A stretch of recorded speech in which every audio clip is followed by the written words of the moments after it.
Alford has it, slings it to second. And the Giants take game one. And the 2-2 pitch on the left. A swing, a pop-up, foul. Here comes Belt, has room, foul ground, he's got it. And the Giants have shut out the Tigers in game two. And the Tigers have dug themselves a hole here in San Francisco. Hello, everyone, and welcome to the Road to the World Series presented by Ford. Go further. Mark McLemore alongside Jeremy Brisiel here to break things down. As Game 3 from Comerica Park, coverage will begin at 7:30 p.m. Eastern Time. First pitch, 8:07. The Giants with a 2-0 lead, Mark. Game 2 played out just like you said it would. It did. Back in February, I said all that, just right where I thought it was going to be. Not even close. I am so shocked that the Giants won Game 2. Yes, I was a little surprised that they beat Verlander in Game 1, but even more so that they came out in Game 2 and dominated, not only from the pitching side, but from the offensive side. And they've been doing everything right. They've gotten a few breaks here, a few breaks there, and they've capitalized on every one of them. That's what's been amazing. They have certainly capitalized on mistakes. We add to the broadcast team here at Road to the World Series. We go now to Comerica Park. Well, Game 3 will get underway tonight. Jack Morris, the Tigers' offense, a bit woeful in Game 2. What do they got to do? You should be asking Mac that. He's the hitter. But, I think it's just a case where they're swinging out of the zone too much. And, the pitchers for the Giants are just exposing them that way. They're letting them swing out of the zone and pitching smart baseball. From Game 2, from your point of view, what was the thing that surprised you absolutely the most about the outcome of the game?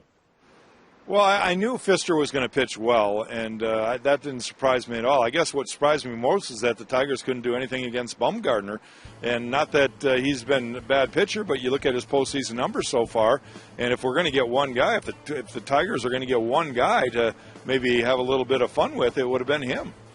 There you have it, Jack Morris from Comerica Park. We will join him again later on in the Road to the World Series presented by Ford. Mac, you talked about the Tigers' offense a little bit and the surprise there. San Francisco Giants' offense, despite all bounces going their way, are actually also putting the ball in play and being effective. Does that surprise you? It doesn't surprise me. They're a good ball club. You don't get to the World Series by not being a good club. Do they have outstanding numbers? Probably not, but they are a good hitting ball club.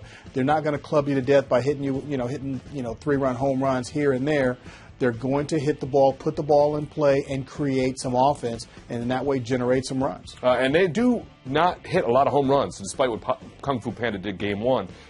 Is there a strategy, or are they just being effective in the way that they need to be right now? They're being effective. They're getting the big hit when they need it, and that's the big key, getting that big hit when you need it. They're getting runners in scoring position, and they're driving them in, and that's what's going to separate them from the Tigers in Game 3. All right, well, we are on the Road to the World Series presented by Ford. There's only 2 teams left on that particular road. Who will end up a champion? We'll find out. We got plenty more to talk about in terms of Game 3 tonight, 7:30 p.m. coverage, 8:07 first pitch. First, a short break. When we get back, the big pitching matchup. You know, I research technology for a living, but even I was surprised when I found out one of the first integrated car radios was in a Ford. Sync AppLink. It literally links certain apps on your phone by speaking into a microphone, all while your phone is, say, in your pocket. Mobile apps, please say a command. Pandora. Now it's playing Pandora, and pretty soon the same's going to be true as more apps are added and downloaded to your phone. You say it, Sync listens and responds while you drive. Welcome back to the Road to the World Series, presented by Ford. Go further. One of the 2 pitchers tonight certainly wants to help their team go further in the road to the championship. Will it be Ryan Vogelsong for the Giants or Anibal Sanchez for the Detroit Tigers? Let's head to Comerica Park. Jack Morris is on the ground there. Jack, big-time matchup for both of these pitchers. Who do you anticipate having the better outing? Well, what you've seen at Ryan Vogelsong so far is pretty impressive. He's really pitched well, especially his last 2 games against the Cardinals. But I expect Sanchez to pitch just as well as he did his last couple starts.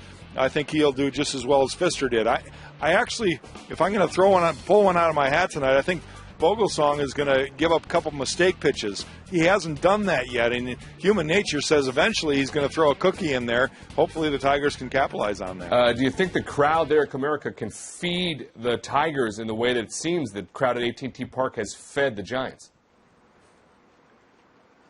I think runs feed more than anything else. If they can score first, I think that'll be the key to the crowd getting behind them and the team getting energized. And, they haven't done that yet. The crowd hasn't really, at this point, I think Matt can agree to this. Players are accustomed to crowds, and they're used to, the crowds. Obviously, this is a huge stage, but I don't think the crowds really inspire players all that much. I think runs and quality defense and good pitching can do that better. Well, that's our friend Jack Morris, who certainly knows something about postseason play out there in Comerica. Jack, enjoy the time there. We'll catch up with you on the road to the World Series as this series unfolds. Jack alludes to it.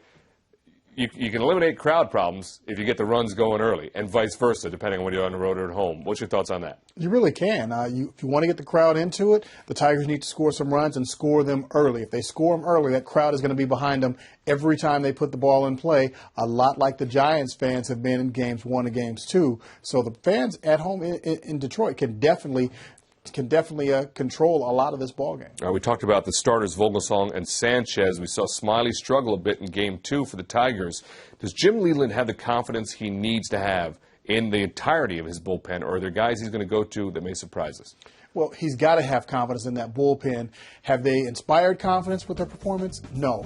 But Jim Leland has to have confidence because at some point he's going to have to go to that bullpen, and whoever he puts out there, he's going to have to be confident that, hey, this guy can get the job done. That's why I'm calling upon you.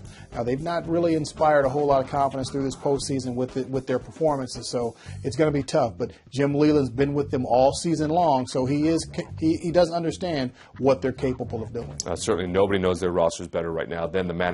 Currently, the Giants are playing a slightly better brand of 25-man baseball than the Tigers are, up 2-0. The Giants go to Comerica Park. Game 3, 7:30 p.m. coverage, 8:07 first pitch. The Tigers certainly want this one. Can Sanchez respond? Hey, we'll all find out. For the tremendous crew, for Mark, for Jack, I'm JB. Thanks for being with us on the road to the World Series, presented by Ford.